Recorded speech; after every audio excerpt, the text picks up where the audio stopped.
Hello, कैसे हैं आप लोग। तो आज हमारा लेसन नंबर 2 करते हैं साइंस का। टॉप 10 क्वेश्चंस हैं इसमें भी, और इसमें भी की चेन वर्ड्स हैं, आईएमपी पॉइंट्स हैं, फिल इन द ब्लैंक्स हैं। तो टॉप 10 क्वेश्चंस हैं, तो चलते हैं। तो हमारा फर्स्ट क्वेश्चन है, Krebs cycle is also known as the citric acid cycle.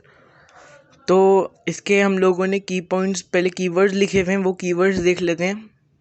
इसके 8 कीवर्ड्स हैं, तो इससे बहुत अच्छा एक आंसर बन जाएगा पूरा क्रेब साइकिल वाला। तो इस कीवर्ड से चालू करते हैं। Kreb cycle is also known as the citric acid cycle because the first product form during the cycle is called as citric acid.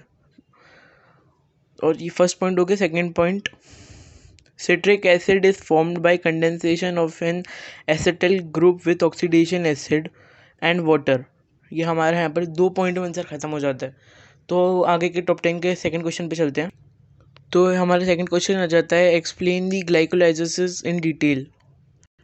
तो ये 7 कीवर्ड्स का है, तो ये भी आंसर बहुत ईजी है। तो स्टार्ट करते हैं।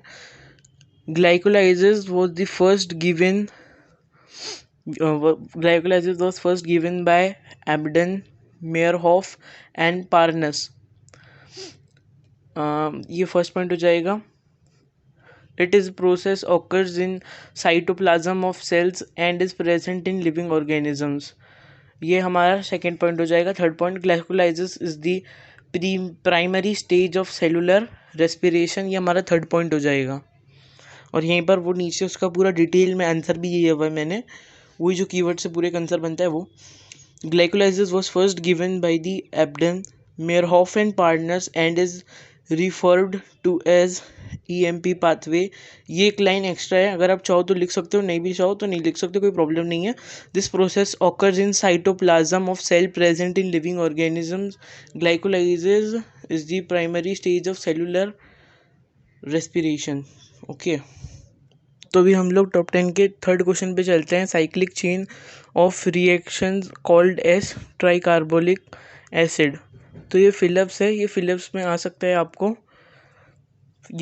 Cyclic chain of reaction called as tricarboxylic acid, तो इसमें ट्राइकार्बोलिक आपका ब्लैंक रहेगा। उसके बाद चलते हैं टॉप 10 के फोर्थ क्वेश्चन पे। Plants are autotrophs. ये आपको आ सकता है, ज़रूरी है ये, plants are autotrophs, plants are dash autotrophs. Okay, इसके बाद फिफ्थ पे चलते हैं। वी गॉट 4 kcal एनर्जी पर ग्राम ऑफ कार्बोहाइड्रेट्स। इसमें भी आपको आ सकता है, वी गेट डैश एनर्जी पर ग्राम ऑफ कार्बोहाइड्रेट्स। तो आप क्या लिखेंगे, 4 kcal। ओके, तो अब सिक्स्थ क्वेश्चन पे चलते हैं। तो हम लोग अभी सिक्स्थ क्वेश्चन पे आ चुके हैं। What is ATP. What is ATP पे में आप देख सकते हैं कि अपने यहाँ पर 9 कीवर्ड्स दिए हुए हैं, और इससे पूरा एक अच्छा आंसर बना हुआ है नीचे, व्हाट इज़ एटीपी। तो ये जो आंसर है बहुत डिटेल से बनाए गए हैं। तो स्टार्ट करते हैं। ATP is known as adenosine triphosphate ATP. First point, it is a complex organic chemical that provides energy to drive and many more process in living organisms।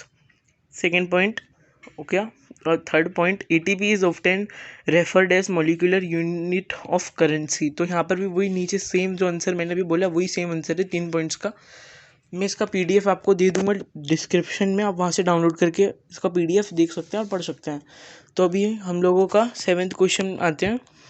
What is anaerobic respiration. इसमें भी आपको 9 keywords दिए हुए हैं, और 9 keyword से एक answer बना हुआ है। तो 9 कीवर्ड से एक आंसर ऐसा बना हुआ है। Anaerobic respiration is a process in which takes place in the absence of oxygen gas. First point. Second point, this process of energy obtained by breakdown of glucose. Okay, third point यहाँ पर चालू होता है, in the absence of oxygen, यहाँ तक है second point. और फिर थर्ड पॉइंट अपना एग्जाम्पल फर्मेंटेशन इन यीस्ट। तो वो यहाँ पर 3 पॉइंट में दिखा हुआ है आंसर, देख सकते हैं आप। फिर उसके बाद आ जाते हैं हम अपने 8th क्वेश्चन पे। What are lipids and from where do we obtain them. तो what are lipids and from where do we obtain them में भी आप देख सकते हैं हमारे पास 9 कीवर्ड्स दिए हुए हैं जिससे एक आंसर बना हुआ है, तो स्टार्ट करते हैं। लिपिड्स आर ऑयली और greasy non polar molecules stored in adipose tissues of the body. First point हो गया। Second point, they are energy rich molecules. Okay, तो सेकंड पॉइंट यहाँ पर हो गया। Third point, we obtain lipids from milk butter cheese oil meat. Okay, तो fourth point यहाँ पर खत्म हो जाता है अपना। तो ये अपना 3 पॉइंट का एक आंसर बन जाता है लिपिड्स वाला। ओके, तो चलते हैं हमारे 9th क्वेश्चन पे। तो 9th क्वेश्चन पे आप देख सकते हैं, what is cell division. What is cell division में आपको यहाँ पर 6 कीवर्ड्स दिए गए हैं। 6 कीवर्ड्स दिए गए हैं, ऐसे एक अपना सेल डिवीजन का एक आंसर बना हुआ है। तो ये भी सेल डिवीजन का बड़ा आंसर था, वो मैंने करके छोटा किया है, लेकिन ये भी पूरा वही सेम ही आंसर है। तो cell division is the process in which parent cell is a process in which parent cells divide into 2 or more daughter cells. ये आपका फर्स्ट पॉइंट हो गया। Second point, it is a very important process in reproduction and growth. Okay, तो आपको ये 9th वाला खत्म हो गया। तो चलते हैं हम 10th वाले पे। 10th वाले पे आपके IMP पॉइंट्स हैं। IMP पॉइंट्स मतलब इंपॉर्टेंट पॉइंट्स हैं। तो फर्स्ट वाले पे आते हैं, somatic cells and stem cells divided by mitosis. और सेकेंड वाला, in prophase condensation of basically thin thread like chromosome starts. और third, nuclear membrane completely disappears in metaphase.